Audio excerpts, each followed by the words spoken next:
আজকে সজীবের গার্লফ্রেন্ড বৃষ্টির বিয়ে হয়ে যাচ্ছে। সবাই তো এই কথা শোনার পর কষ্ট পাওয়ার চেয়ে অবাক, কারণ সজীব কোনোদিন বলেনি যে তারও গার্লফ্রেন্ড আছে। তলে তলে এত কিছু। রাহুল তখন অবাক হয়ে বলল, কিরে বন্ধু, আমি তোর এত কাছে থেকে জানতে পারলাম না। সজীবের চোখে পানি। তানভীর বলল, কোথায় বাড়ি মেয়েটার? আখি বলল, তোমরে চিনো সেই মেয়েকে? সেজুতি বলল, কে সেই মেয়ে? আখি বলল, আমাদের কোচিং পড়ে ক্লাস 8-এর বৃষ্টি।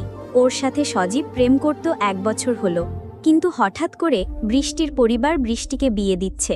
হঠাৎ করে বৃষ্টি একদিন এসে সজীবকে বলেছে যে ওর সাথে আর যোগাযোগ না করতে, কারণ ওর আজকে বিয়ে। সেই দিন থেকে সজীব একলা ঘরে দরজা লাগিয়ে কান্না করছে। স্কুলে যাচ্ছে না, শুধু ঘরে শুয়ে আছে। আজকে আমি বললাম কোচিংয়ে আসতে, আর আজকে বৃষ্টির বিয়ে হচ্ছে। সজীবের চোখে ছলমল করছে পানি। বৃষ্টিকে সে অনেক ভালোবাসত। তার ভালোবাসার মানুষ তাকে ছেড়ে অন্যের ঘরে চলে যাচ্ছে। আখির মুখে এসব শুনে ক্লাসের সবার মন খারাপ হয়ে গেল। সজীবের চোখে পানি দেখে সবার চোখে ছলমল করছে। স্বাধীন, তানভীর, মেহেদি, রাহুল, রাহি, মিম সজীবকে সান্ত্বনা দিচ্ছে। তানভীর বলল, বন্ধু কষ্ট পাস না, সত্যিকারের ভালোবাসা পূর্ণতা সহজে হয় না। তোর ভাগ্য বৃষ্টি হয়তো ছিল না। স্বাধীনও তাই বলল, বৃষ্টি হয়তো পরিবারের চাপে বিয়ে করতেছে, ওরও কোনো দোষ নাই বন্ধু। সজীব কান্না মুখে বলল, বৃষ্টিকে এত তাড়াতাড়ি কেন বিয়ে দিল? বৃষ্টিও অনেক কান্না করেছে, সজীবের কথায় বোঝা গেল। সজীবকে তানভীর, স্বাধীন, মেহেদি, রাহুল বুঝালো উল্টাপাল্টা কিছু যেন না করে। আখিকেও বলে দিল সজীবের দিকে খেয়াল রাখতে। আখি বলল, ঠিক আছে, রাখবো। আর তোমরা সজীবকে বুঝাও দুনিয়ায় বৃষ্টি একাই মেয়ে নাই, আরও মেয়ে আছে। একজন গেছে, আরেকজন আসবে। আখির কথা শুনে রাহুল বলল, ঠিক ঠিক, তুমি ঠিক বলেছ। রাহুলের এই কথা শুনে সেজুতি রাহুলের দিকে তাকালো। রাহুল চুপ হয়ে গেল।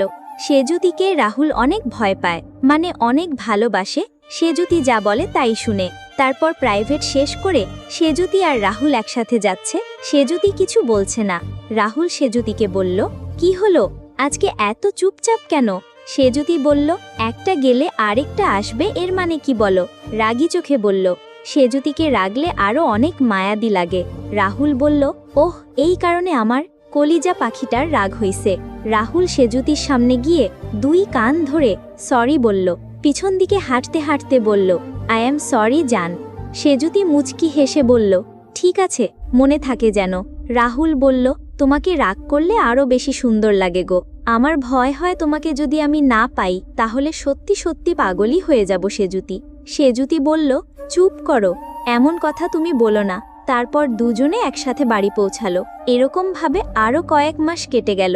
একদিন প্রাইভেটে রাহুল, সেজুতি, স্বাধীন, তানভীর, মেহেদি, রাহি, মিম, রঞ্জনা সবাই উপস্থিত। আখি আর সজীব একটু দেরি করে আসলো। এসে সজীব বলল, সবাইকে আখির তো বিয়ে। সবাই শুনে বলল, সত্যি নাকি? সজীব, হ্যাঁ সত্যি, আখির ঈদের পরে বিয়ে। কাকা ভালো পাত্র পেল, তাই আখির বিয়ে ঠিক করে ফেলল। ছেলে প্রবাসী, ঈদের পর আসবে, এসে বিয়ে করবে।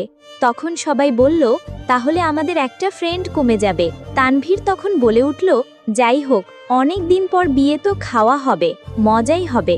বিয়ে খাওয়া অনেক মজা। স্বাধীন বলল, আখির বিয়েতে আমরা সবাই আনন্দ মজা করব।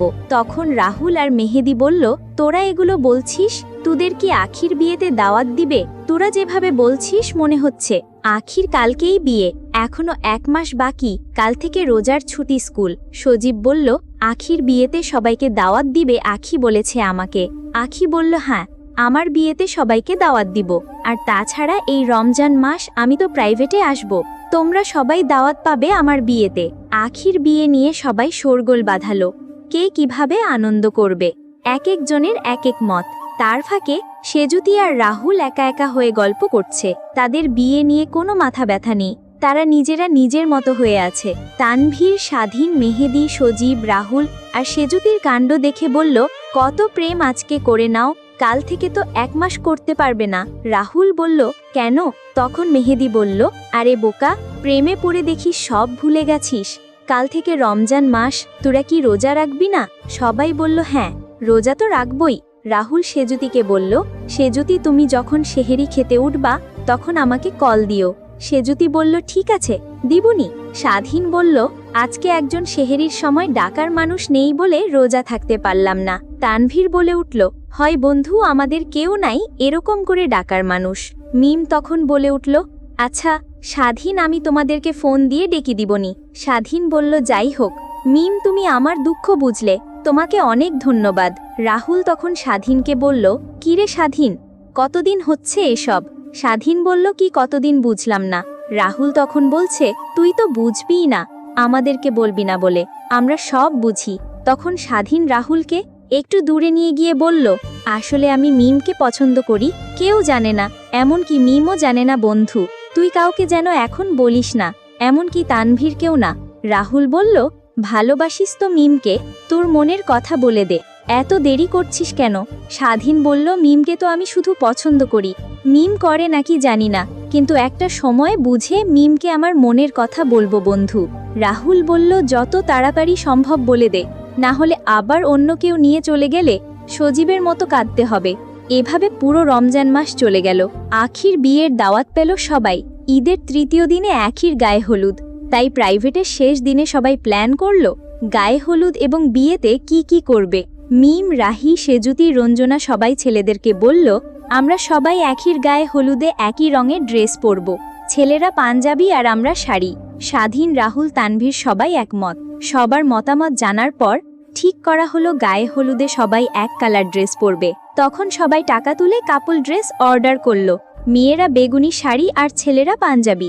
সেদিন সবাই আনন্দ করে প্রাইভেট ছুটি করলো।